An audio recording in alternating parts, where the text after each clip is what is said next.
Hello students, आज अपन chapter number 3 के बारे में डिस्कस करेंगे।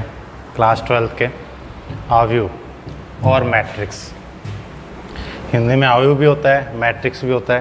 पहले तो इसका ये देखेंगे कि इसका इंट्रोडक्शन पार्ट देखेंगे, फिर डिस्कस करेंगे कि इसके टाइप क्या क्या होते हैं, कौन कौन से इसके प्रकार होते हैं, ठीक है।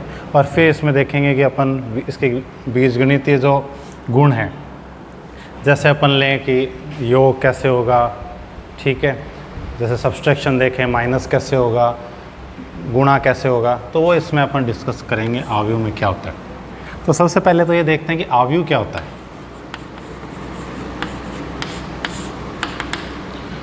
तो आव्यूह क्या होता है, किसी भी नंबर्स को m into n, mn number का एक समुच्चय जिसको रिप्रेजेंट करना किस में, एक रेक्टेंगुलर एरे में रिप्रेजेंट करना। इट मीन्स आयताकार कोई भी एक ज्योमेट्री है जिसमें इसको क्या करना, निरूपित करना, क्या कहलाता है, आव्यूह कहलाता है। अब इसमें ये देखेंगे अपन कि कैसे इसको रिप्रेजेंट किया जाता है, कैसे अपन इसके टाइप्स होते हैं, कैसे इसका स्टैंडर्ड इक्वेशन क्या होता है, ठीक है। तो वो इसके बारे में अपन डिस्कस करेंगे। तो ये तो जो है किसी भी नंबर्स को, कोई भी जो नंबर है उसको क्या करना, रिप्रेजेंट करना किस में, एक रेक्टेंगुलर शेप में रिप्रेजेंट करना ही क्या कहलाता है, आव्यूह कहलाता है। जैसे यहाँ मैं लिख दूँ 2, 3, 4, 5, 6, 7, ठीक है। तो ये नंबर्स को मैंने लिख दिया किस में, एक रेक्टेंगुलर बॉक्स में, और ये क्या हो गया, आव्यूह हो गया। ये तो इसका जनरल डेफिनेशन, ठीक है। जनरल जो इसकी परिभाषा है, नॉर्मल, वो अपन ने डिस्कस करी है। अगर इसके बारे में आगे डिस्कस करें कि रो क्या होता है, इट मीन्स पंक्ति क्या होती है, कॉलम क्या होता है, इट मीन्स स्तंभ क्या होता है, तो वो अपन डिस्कस करेंगे। तो मैंने आपसे बोला कि m और n नंबर को किस में रिप्रेजेंट करना, इस आयताकार जो आव्यूह इसमें रिप्रेजेंट करना ही क्या कहलाता है, मैट्रिक्स कहलाता है, आव्यूह कहलाता है। कैसे रिप्रेजेंट किया जाता है, तो इसमें अपन दो चीज़ें लेंगे, एक m और एक n, ठीक है। m जो है वो तो पंक्ति को डिनोट करती है, पंक्ति को शो करता है, ठीक है। और n जो है वो स्तंभ को, पंक्ति और स्तंभ क्या होता है, जैसे ये कोई आव्यूह है 2, 3, 4, ये 5, 6, 7, तो ये जो है ये तो पंक्ति है, और ये जो है ये स्तंभ है, ठीक है। तो ये तो पंक्ति हो गई, ये स्तंभ हो गए। तो इसमें अगर पंक्ति देखें तो कितनी है, 1 और 2, दो पंक्ति हैं, और स्तंभ कितने हैं, 1, 2, 3, 3 स्तंभ है। तो ये कितना हो जाएगा, 2 गुणा 3। ये इसका क्या होता है, क्रम होता है। तो किसी भी आव्यूह का क्रम देखें, तो आव्यूह का क्रम क्या होता है, पंक्ति, पंक्तियों की संख्या इनटू स्तंभों की संख्या।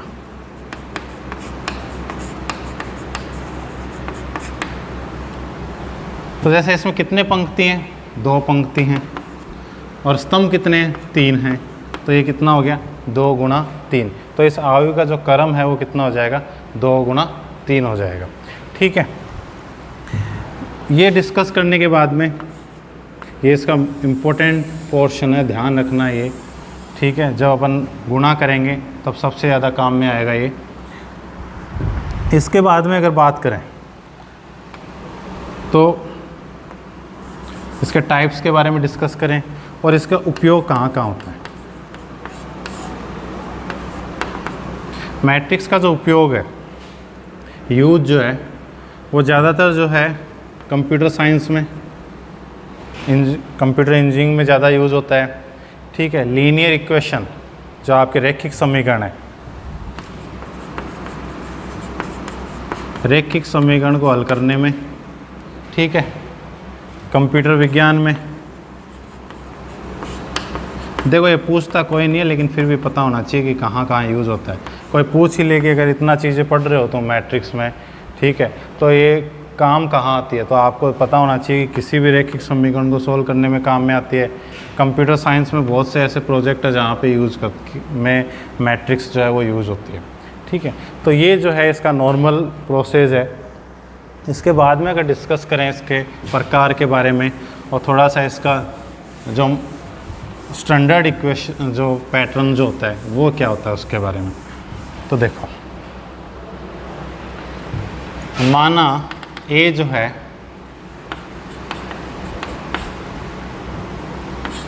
क्या है, ए आई जे, यहाँ इसका ऑर्डर मान लेते हैं अपन m इंटू एन। आई जो है वो किसको रिप्रेजेंट करता है, किसको डिनोट करता है, पंक्ति को,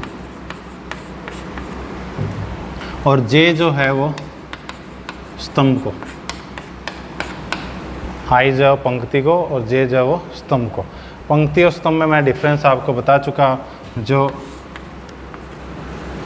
मान लें अगर जैसे ग्राफ की तरह देखें तो एक्स एक्सिस के साथ जो लाइन है, समांतर जो लाइन है, वो कौन सी हो गई, जिसको अपन क्षैतिज लाइन बोलते हैं, वो तो कौन सा होता है, पंक्ति होता है। ठीक है, और जो वर्टिकल लाइन जो होती है उसको अपन क्या कहते हैं, स्तंभ कहते हैं। ठीक है, ये अपन डिस्कस पहले ही कर चुके हैं, इसके बारे में आगे डिस्कस करेंगे जब अपन मल्टीप्लाई करेंगे, ज़्यादा यूज़ वहाँ होगा। तो देखो स्टैंडर्ड जो होगा इसका वो क्या होगा, सब जगह ए लिख लो पहले ही, ताकि एक्सप्लेन करने में ज़्यादा दिक्कत ना हो। ठीक है, तो ये जो है ये पहली पंक्ति पहला स्तंभ, ये दूसरी पंक्ति, ये पहला पंक्ति दूसरा स्तंभ, ये पहली पंक्ति तीसरा स्तंभ। सेम यहाँ क्या हो जाएगा, दूसरी पंक्ति पहला स्तंभ, दूसरी पंक्ति दूसरा स्तंभ। तो ये इससे क्या चलता जाएगा इसमें।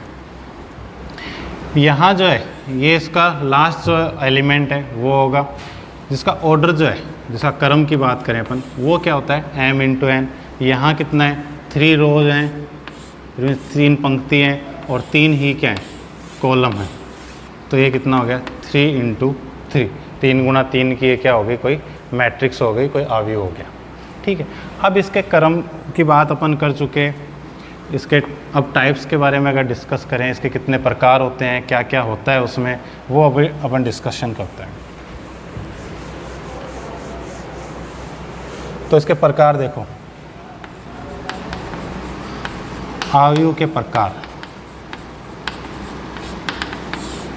क्या क्या होते हैं। सबसे पहले अपन बात करेंगे पंक्ति आव्यूह की।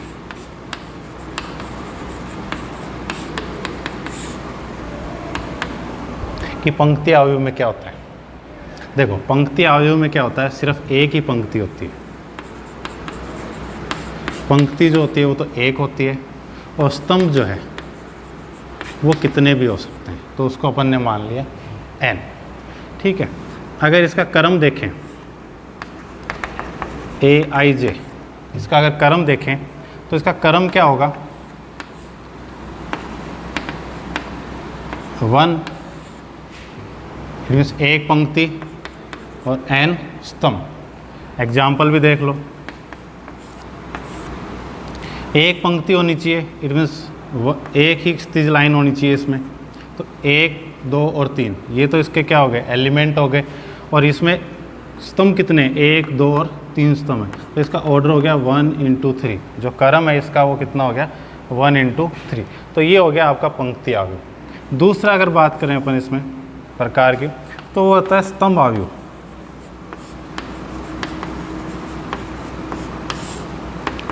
स्तंभ आव्यूह क्या होता है, जैसे पंक्ति आव्यूह था वैसे, जैसे पंक्ति में क्या था, एक पंक्ति थी, इस बार क्या हो जाएगा, एक स्तंभ हो जाएगा।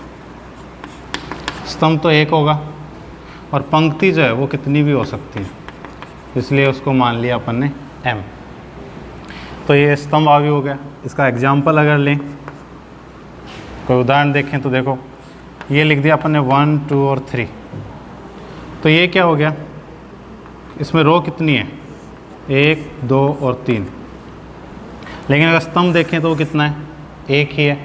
तो इस ये आ गया 3 इंटू 1। तो पंक्ति तो इसमें कितनी भी हो सकती है, m हो सकती है, और स्तंभ इसमें कितना होगा, 1 होगा। तो यहाँ m की जगह जो है वो कितना आ गया, 3 आ गया। तो ये आपके हो गए पंक्ति आव्यूह और स्तंभ आव्यूह। इसी की तरह और भी इसके प्रकार हैं जिसके बारे में डिस्कस करें अपन। तो सबसे जो इम्पोर्टेंट आता है, ठीक है, वो है वर्ग आव्यूह। अब वर्ग आव्यूह जो है उससे ही रिलेटेड कुछ और आव्यूह हैं, जैसे विकीर्ण आव्यूह हो गया, अदिश आव्यूह हो गया, ठीक है। और पहले इन दोनों के बारे में डिस्कस करते हैं कि वर्ग आव्यूह क्या होता है।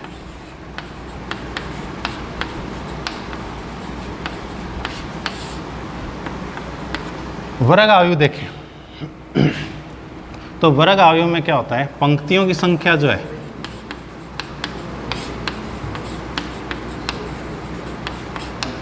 वो स्तंभों की संख्या के इक्वल होता है।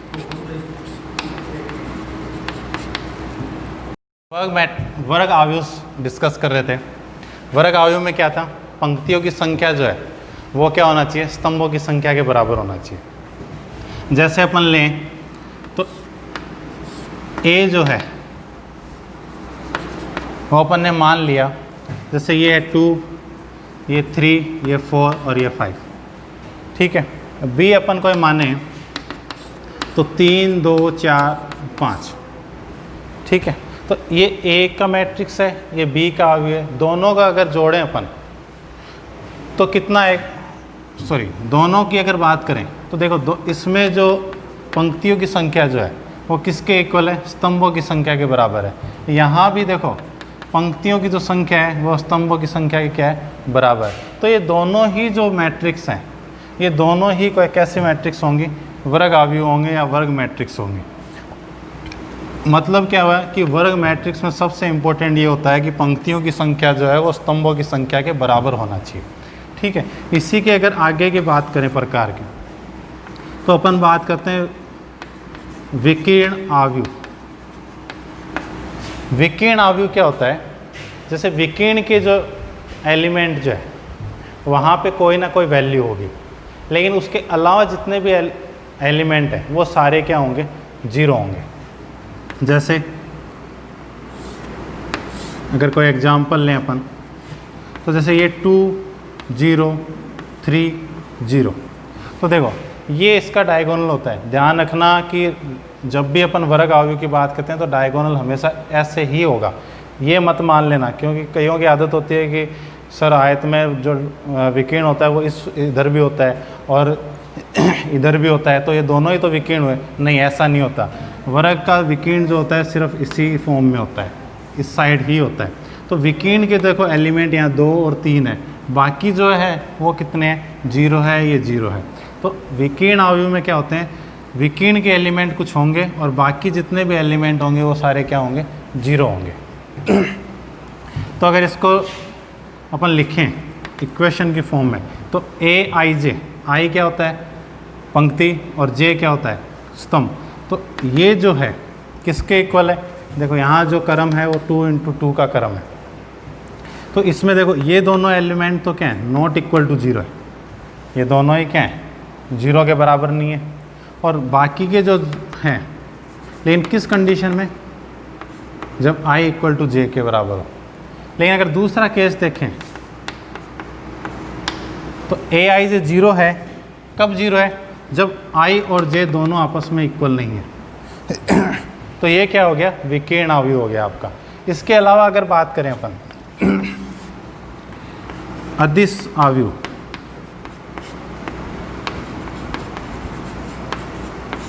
देखो टाइप जो हैं वो ज़्यादातर जो यूज होंगे वो आपका वर्ग आव्यूह होगा, जो शून्य आव्यूह है वो यूज होगा, और एक जो है आइडेंटिटी जो मैट्रिक्स है जिसको अपन तत्समक आव्यूह कहते हैं वो यूज होगा, ठीक है। उसके अलावा जो ये जो है विकीर्ण अदिश, ये ज़्यादा यूज नहीं होते हैं। तो अदिश आव्यूह की अगर बात करें अपन, तो उसमें क्या होता है, सेम ऐसा ही होता है, लेकिन उसमें जो विकीर्ण के जो एलिमेंट जो हैं वो क्या होंगे, सेम होंगे, इक्वल होंगे, बराबर होंगे। जैसे ये 2, ये 2, ये 0, ये 0। देखो यहाँ 2 और 2 है, इट मीन्स ये दोनों तो बराबर है, लेकिन ये बाकी के सारे क्या हैं, 0 है। तो अगर इसको कंडीशन में लिखें अपन, इसकी शर्त लिखें, तो Aij जो है वो किस कंडीशन में नॉट इक्वल, किस कंडीशन में सेम होगा, सी होगा। कब, जब i और j आपस में क्या होंगे, इक्वल होंगे। लेकिन ai और j जो है वो 0 होंगे। कब होंगे, जब दोनों की जो वैल्यू है वो क्या नहीं होगी, सेम नहीं होगी। सेम नहीं होने का मतलब ये है कि जैसे यहाँ देखो, इस एलिमेंट को अपन कहेंगे a11, ये a12, ये a21, ये a22, ठीक है। तो a11 c है, c मतलब कोई भी वैल्यू है, जैसे 1 2 3 4 5 कुछ भी हो सकता है, ठीक है। और ये जो है ये 0 है। देखो जब i और j इक्वल नहीं है, इट मीन्स ये कितना है, 1 और 2 है, 1 और 2 है, इट मीन्स इसकी वैल्यू जो है वो कितनी है, 0 है। तो सारे जो जिसमें ये इक्वल नहीं है वो सारे 0 होंगे, जिसमें ये दोनों इक्वल हैं उसकी वैल्यू कुछ होगी, और वो वैल्यू अपन ने क्या मान ली, c मान ली, ठीक है। तो वर्ग आव्यूह हो गया, विकीर्ण आव्यूह हो गया, अदिश आव्यूह हो गया। इसके अलावा अपन बात करेंगे शून्य आव्यूह, और उसके बाद में जो बात करेंगे वो होगा तत्समक आव्यूह।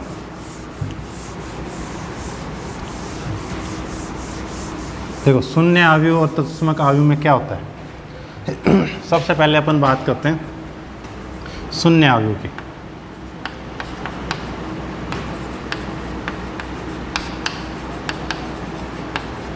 और बेटा इसका इंग्लिश टर्म भी थोड़ा सा याद रखा करो, क्योंकि हायर एजुकेशन जो होगी वहाँ पे जो है ना आपको थोड़े इंग्लिश टर्म ही यूज करने पड़ेंगे। कुछ लोग सोच रहे हैं कि मैं आईआईटी की तैयारी करूँ 12th के बाद में, कोई सोचता है मैं नीट की तैयारी करूँ, तो वो थोड़े इंग्लिश वर्ड्स भी पढ़ा करो। तो शून्य आव्यूह को अपन क्या कहते हैं, जीरो मैट्रिक्स, ठीक है। तो शून्य आव्यूह में क्या होता है, इसके जितने भी एलिमेंट है वो सारे क्या होंगे, शून्य होंगे। जैसे 0 0 0 0, इट मीन्स Aij जितने भी हैं वो सारे क्या हैं, 0 हैं, ठीक है। सारे एलिमेंट जो है वो क्या होंगे, सारे जो अवयव हैं वो सारे क्या होंगे, 0 होंगे, ठीक है। तो ऐसा जो आव्यूह होगा उसको अपन कहते हैं शून्य आव्यूह। और उसके बाद में जो अगर बात करें अपन, वो है तत्समक। तत्समक आव्यूह क्या होता है, तत्समक आव्यूह को अपन बोलते हैं आइडेंटिटी मैट्रिक्स।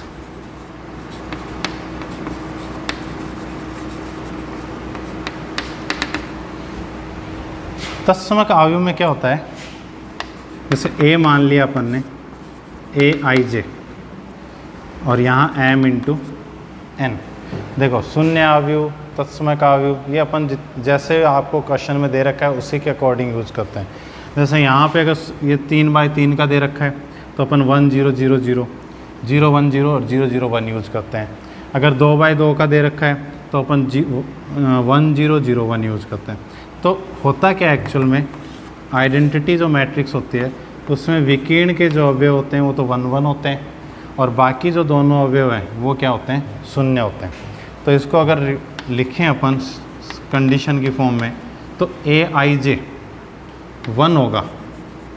1 किस कंडीशन में, देखो A11 की कंडीशन में और A22 की कंडीशन, जब क्या हो, i और j के किसके बराबर हो, एक दूसरे के बराबर हो। दूसरा क्या होगा, Aij 0 होगा। कब 0 हो रहा है, जब दोनों की जो वैल्यू है वो क्या हो, नॉट इक्वल टू 0। दोनों चीज़ें समझ लो, जब दोनों जो हैं वो क्या हो, सेम हो, तब इसकी वैल्यू क्या होगी, 1 होगी। देखो यहाँ 1 1 है। और अगर दोनों की वैल्यू क्या हो, नॉट इक्वल टू 0, तब दोनों की वैल्यू जो है वो क्या होगी, 0 0 होगी। तो ऐसा जो आव्यूह होता है वो कैसा, कौन सा होता है, तत्समक आव्यूह। ध्यान रखना, इम्पोर्टेंट है ये भी और ये भी इम्पोर्टेंट है। और एक आपको जो वर्ग आव्यूह बताया है वो भी इम्पोर्टेंट है। तो ये तीनों इम्पोर्टेंट है, ये ज़्यादातर यूज़ होते हैं, इसलिए मैंने इनको इतना डीपली डिस्कशन किया इनके बारे में। नेक्स्ट जो है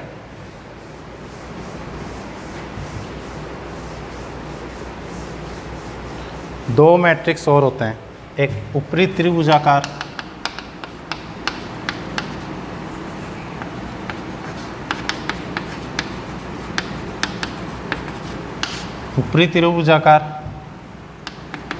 और एक होता है निम्न त्रिभुजाकार आव्यूह। ऊपरी त्रिभुजाकार में क्या होता है, इससे इस नाम से ही पता चल रहा है ऊपर, ठीक है। और निम्न त्रिभुजाकार में क्या होगा, नीचे। तो ए की बात करें,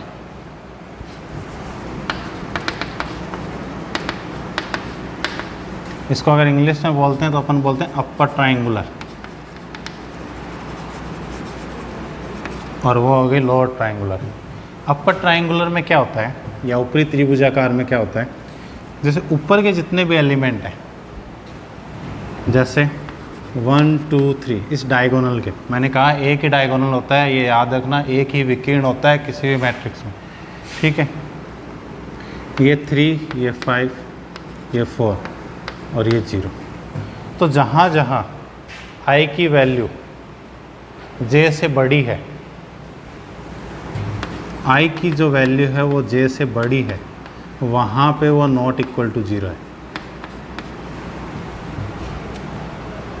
जहाँ i की वैल्यू j से क्या बड़ी है, वो सारे एलिमेंट जो हैं वो क्या है, नॉट इक्वल टू 0, ठीक है। और जहाँ इक्वल है वो भी, जैसे ये A11 है, ये भी नॉट इक्वल टू 0, A22 ये भी नॉट इक्वल टू 0, और ये भी क्या हो गया, नॉट इक्वल टू, देन ये भी क्या हो गया, great not equal to 0, greater than है। इसलिए ये तीनों एलिमेंट देखो, ये 2 1 होता है, ये 3 1 होता है, और ये 3 2 होता है। तो उस कंडीशन, सॉरी इसको थोड़ा सा एक बार देखते हैं, रुको। ये A11 है, ये A12 है, ये 1 3 है, ये 2 2 है, ये 2 3 है, और ये A3 3 है। तो देखो कौन सा ज़्यादा बड़ा है, J बड़ा है, तो यहाँ J लिखो। सो J जो है वो ग्रेटर देन I होगा। उस कंडीशन में सारे जो एलिमेंट हैं ये क्या होंगे, नॉट इक्वल टू 0। और अगर Aij इक्वल टू 0 है तो उस कंडीशन में क्या होगा, I ग्रेटर देन J। देखो ये 2 1, ये 3 1 और ये 3 2। देखो यहाँ जो है ये भी बड़ा है 3 2 से, यहाँ 3 जो 1 है ये भी बड़ा है, ये 2 1 जो है ये भी बड़ा है। तो थोड़ा सा ध्यान रखना कि J जो है वो अगर greater than equal to I है तो उस कंडीशन में क्या होगा, नॉट इक्वल टू 0। और अगर Aij जो है वो इक्वल टू 0 है, किस कंडीशन है, जब I जो है वो ग्रेटर देन J है। तो ये तो हो गया ऊपरी त्रिभुजाकार। अब बात करते हैं निम्न त्रिभुजाकार।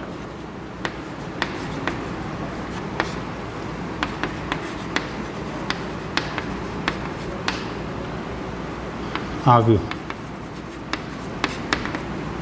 निम्न त्रिभुजाकार आव्यूह में क्या होता है, इसको इंग्लिश में अगर लिखें तो लोअर ट्रायंगुलर।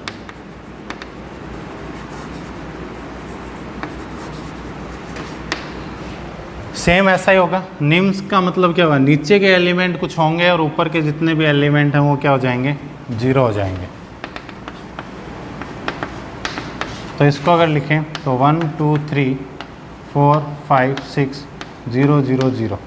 कंडीशन अगर लिखें तो कंडीशन बनाओ, आप लिखो मत, सीधा याद मत रखो, जैसे पिछली बार मिस्टेक हुई वैसे मिस्टेक हो तो बनाओ। ये कितना होगा, 1 1, ये 2 1, ये 2 2, ये 3 1। तो देखो यहाँ A जो है या I जो है वो बड़ा है, इट मीन्स I जब बड़ा हो J से तब एलिमेंट जो है वो नॉट इक्वल टू 0 होंगे,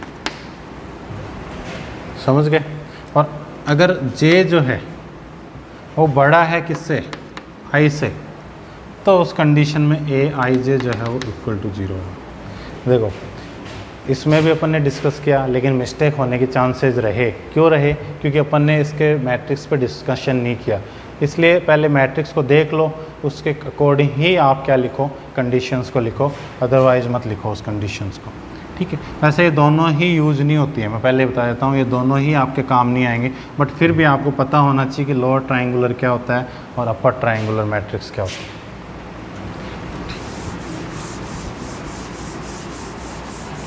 इसके बाद में अगर बात करें तो इसके बीजगणितीय जो गुणधर्म है उनके बारे में बात करते हैं।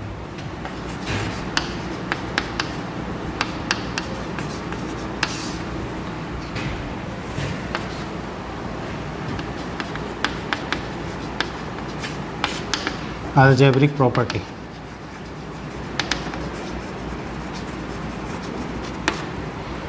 अलजेब्रिक प्रॉपर्टी क्या होता है या बीजगणितीय गुणधर्म क्या होते हैं? जैसे इसके बात करें तो जैसे क्या होता है, बीजगणित में क्या पढ़ते हो? गुणा, भाग, प्लस, माइनस, ये पढ़ते हो। तो इसमें भी कुछ ऐसा ही है। सबसे पहले अपन पढ़ेंगे योग। ठीक है, योग में क्या होता है? जब दो मैट्रिक्स का योग करते हैं तब क्या होता है? जैसे A मान लेते हैं अपन 2 3 4 5 और B मान लेते हैं 6 1 2 1। ये अपन ने दो मैट्रिक्स मान ली। अब दोनों को जोड़ना है तो दोनों आपस में इजीली जुड़ जाएंगे। क्यों जुड़ जाएंगे? क्योंकि दोनों का जो क्रम है वो बराबर है। इसका क्रम भी 2 गुना 2 है और इसका क्रम भी 2 गुना 2 है। तो अगर जोड़े दोनों को, तो 6 में 2 जोड़ेंगे तो ये कितना आएगा? 8। 3 में 1 जोड़ें 4 आएगा। 4 में 2 जोड़ें 6 आ जाएगा। 5 में 1 जोड़ें 6 आ जाएगा। ठीक है, तो ये इसके क्या हो गए? योग, इसके गुणधर्म हो गया। इसके बाद में घटाना कैसे होता है, ठीक है, फिर इसका गुणा कैसे होता है वो देखते हैं। तो ध्यान रखना कि योग तब भी हो सकता है जब क्या हो, नोट लगा के लिख लेना। पहली मैट्रिक्स का क्रम किसके बराबर होना चाहिए? दूसरी मैट्रिक्स के क्रम के बराबर होना चाहिए।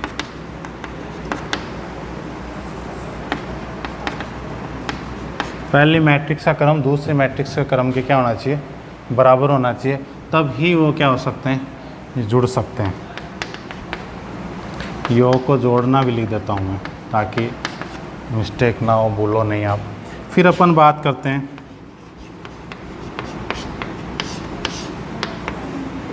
घटाना, जिसको इंग्लिश में सब्सट्रैक्शन। ठीक है, माइनस भी कहते हो आप। तो दो मैट्रिक्स का माइनस कैसे होता है? जैसे एडिशन हुआ है वैसे ही मैट्रिक्स का क्या होगा? माइनस होगा। लेकिन यही कंडीशन यहाँ सेटिस्फाई करनी चाहिए। क्या करनी चाहिए कि पहली मैट्रिक्स का क्रम दूसरी मैट्रिक्स से क्या होना चाहिए?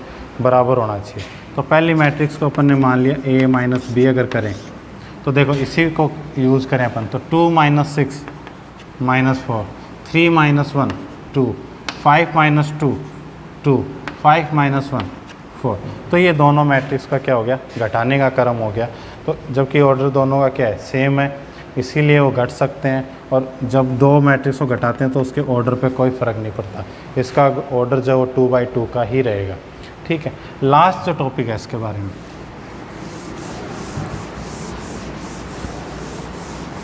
वो है गुणन।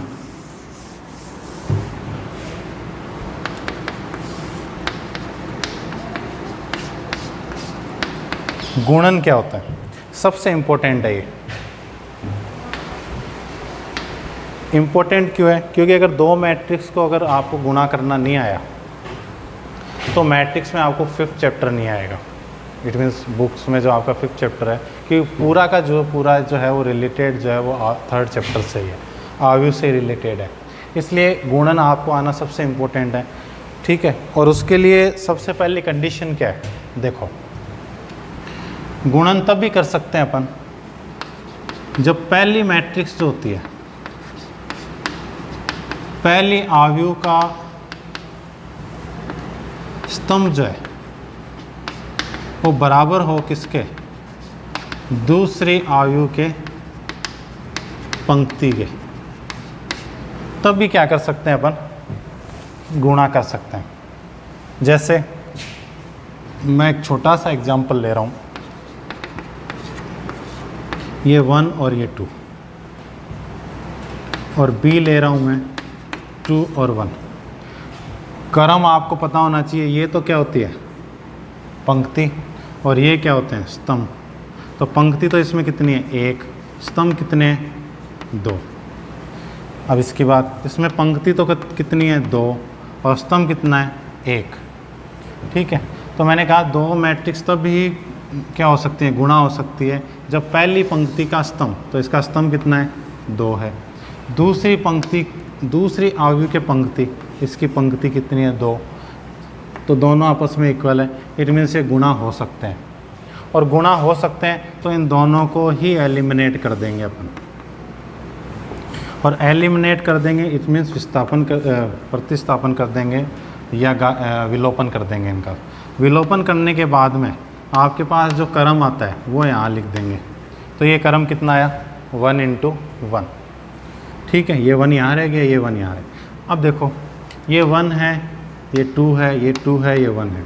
तो गुणा कैसे होता है, ये जो रो है ये इस कॉलम से मल्टीप्लाई होता है, तो इसको 1 को 2 से मल्टीप्लाई कर दिया, प्लस ही लेना है हमेशा। अगर माइनस आता है तब वो प्लस इंटू माइनस होकर माइनस होगा, वरना अदरवाइज आपको प्लस लेना है। और ये कितना होगा, 2 × 1, तो ये आया कितना, 2 + 2, और ये 1 × 1, देन ये आ गया 4। ये याद रखना कि पहली पंक्ति का स्तंभ जो है वो दूसरी पंक्ति के दूसरी आयु के किसके इक्वल होना चाहिए, पंक्ति के बराबर होना चाहिए, तभी दो जो मैट्रिक्स हैं या आयु जो है वो गुणा हो सकते हैं, वरना वो गुणा नहीं होंगे। एक और अच्छा सा एग्जांपल लेके समझा देते हैं। देखो गुणा ही इम्पोर्टेंट है। जैसे ए ले लिया, 2 3 4 5, बी ले लिया अपन ने 2 0 6 1 3 0। तो पहले तो दोनों का क्रम देखो, क्रम देखेंगे अगर तो ये क्रम कितना है इसका, 2 × 2 का, और इसका अगर क्रम देखें तो 2 × 3। देखो 2 रो हैं, 3 कॉलम हैं। अब दोनों को अगर गुणा करें तो दोनों को लिख दो, ध्यान से देख लेना, जो नहीं समझ में आए दोबारा पूछ लेना, कोई दिक्कत वाली बात नहीं है इसमें, ठीक है। नेक्स्ट क्लास में फिर डिस्कस कर लेंगे। यहाँ इसका ऑर्डर कितना है, ये तो क्या है, एक तरीके से वर्ग मैट्रिक्स है। ये वर्ग मैट्रिक्स नहीं है, लेकिन ये कितना आएगा, 2 × 3। देखो 2 1 रो और 2 रो, 2 ही पंक्ति है, कॉलम देखो 1 2 और 3 कॉलम, दोनों को गुणा करना है। तो पहले तो देखो इसका स्तंभ जो है इसकी पंक्ति के बराबर है। चलो एक कंडीशन फुलफिल कर दी इसने। सेकंड कंडीशन पे गौर करो, 2 जो है वो किससे मल्टीप्लाई होगा, 3 से मल्टीप्लाई होगा, ठीक है, हो गया। इट मीन्स क्या आएगा, 2 तो रो आएंगी, 2 तो रो आएंगी, और 3 क्या आएंगे, स्तंभ आएंगे, ठीक है। तो ऐसी मैट्रिक्स बनेगी, लेकिन सोल्व करेंगे तब लिखेंगे इसको। अब सोल्व कैसे करेंगे, देखो सबसे ईजी तरीका बताता हूँ आपको। रो जो है वो किससे मल्टीप्लाई होना है, कॉलम से होना है। इट मीन्स ये जो पंक्ति है ये इन स्तंभ से मल्टीप्लाई होनी है। कैसे मल्टीप्लाई होगी, ये इन दोनों को पकड़ लो और ऐसे लिख दो। पहले इन दोनों की बात कर रहे हैं, अब इससे मल्टीप्लाई कर दो, 2 2 जा 4 और 3 1 जा 3, पहला एलिमेंट आ गया। दूसरे की बात करो, 2 × 0 प्लस 3 × 3, ठीक है। फिर 2 को 6 से करेंगे, 6 2 जा 12, 3 को 0 से करेंगे, 3 × 0। सेम यहाँ इन 3 मल्टीप्लाई कर दिया। अब इसको हटा दो। अब ये जो रो है ये इस स्तंभ से मल्टीप्लाई होगी, पहले इससे फिर इससे फिर इससे, तो इनको दोनों को यहाँ लिख दो। लिख दिया। 4 को 2 से कर देंगे, प्लस 5 को 1 से मल्टीप्लाई कर देंगे, ठीक है, इतना हो गया। अब 4 को किससे करेंगे, 0 से, और 5 को किससे करेंगे, 3 से। फिर 4 को किससे करेंगे, 6 से, और 5 को किससे करेंगे, 0 से। तो ये क्या हो गया, अब इसको क्या है, आप मल्टीप्लाई कर दो। 4 और 3 कितना हो गया, 7। यहाँ 2 को 0 से मल्टीप्लाई करेंगे तो कितना आएगा 0, 0 + 9 9, फिर 12 + 3 × 0 कितना। अब कई क्या करते हैं, इसको पहले ऐड करते हैं फिर मल्टीप्लाई करते हैं, तो ऐसा नहीं करना है आपको। पहले क्या करेंगे, ये दोनों मल्टीप्लाई होंगे तो 0 हो गया, 0 में 12 ऐड करेंगे तो ये 12 आ गया आपका। ये कितना है, 4 दूनी 8, 8 और 5 13, ठीक है। ये 4 को 0 से करेंगे 0 और 5 को 3 से करेंगे 15। इसको करेंगे 6 को 4 से करेंगे 24 और 5 को 0 से करेंगे तो 0। तो 0 + 24 क्या हो गया। ध्यान रखना, एक बार मैं फिर से बता रहा हूँ, फिर से एक्सप्लेन कर रहा हूँ, रो जो है वो कॉलम से मल्टीप्लाई होगा। क्या करेंगे, सबसे पहले 2 और 3 को यहाँ लिख लो। देखो 1-2 बार प्रॉब्लम होगी, फिर अपने आप ही समझ में आने लग जाएगा क्या करना है, लेकिन फर्स्ट 1-2 क्वेश्चन में जो है वो प्रॉब्लम हो सकती है आपको। तो इन दोनों को यहाँ लिख दिया, तो 2 को 2 से मल्टीप्लाई किया 4, 3 को 1 से किया 3, 2 को 0 से कर दिया 0, 3 को 3 से कर दिया 9, फिर 2 को 6 से कर दिया 12, 3 को 0 से कर दिया 3, ठीक है। ये आपका क्या हो गया, पहला रो हो गया। सेकंड की बात करते हैं, 4 और 5 को यहाँ लिख दो, इन दोनों को इन तीनों से मल्टीप्लाई कर दो। पहले ये इससे होगा, ये इससे होगा, यहाँ लिख दिया 4 दूनी 8 और 5 13, फिर ये 4 0 से होगा 0 हो गया, 5 3 15 आ गया, फिर 6 चौक 24 हो गया और 5 को 0 से करेंगे 0 आ गया, ठीक है। तो ये आपका क्या हो गया, 4 और 3 7, 2 + 9, ठीक है, 12 + 0 12, 4 दूनी 8 + 5 13, 4 को 0 से करेंगे 0, 5 3 जा 15, 6 चौक 24 + 0 24 आ गया। तो ये आपका क्या हो गया, मल्टीप्लाई हो गया। और अपन ने इसकी अलजेब्रिक जो प्रॉपर्टीज़ हैं वो डिस्कस कर लिए। डिवाइड इसमें नहीं होता है, इट मीन्स भाग इसमें अपन नहीं पढ़ेंगे, क्योंकि डिवाइड जो आपके अवयव है उसको डिवाइड नहीं किया जा सकता, इसलिए इसके बारे में डिस्कस नहीं करेंगे। फिर एक थोड़ा सा टॉपिक जो है बीच में वो मैं डिस्कस कर लेता हूँ, थोड़ा सा इम्पोर्टेंट है।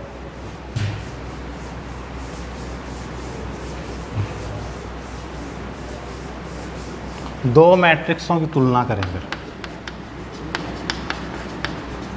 दो मैट्रिक्स की तुलना करें अगर, तुलना करने का मतलब ये है कि A और B जो है वो बराबर है। बराबर होने का मतलब क्या होगा कि दोनों का जो क्रम है वो पहले बराबर होना चाहिए, तब उसके सारे जो अवयव हैं A के मैट्रिक्स A के सभी अवयव बराबर होंगे किसके, मैट्रिक्स B के सभी अवयव के।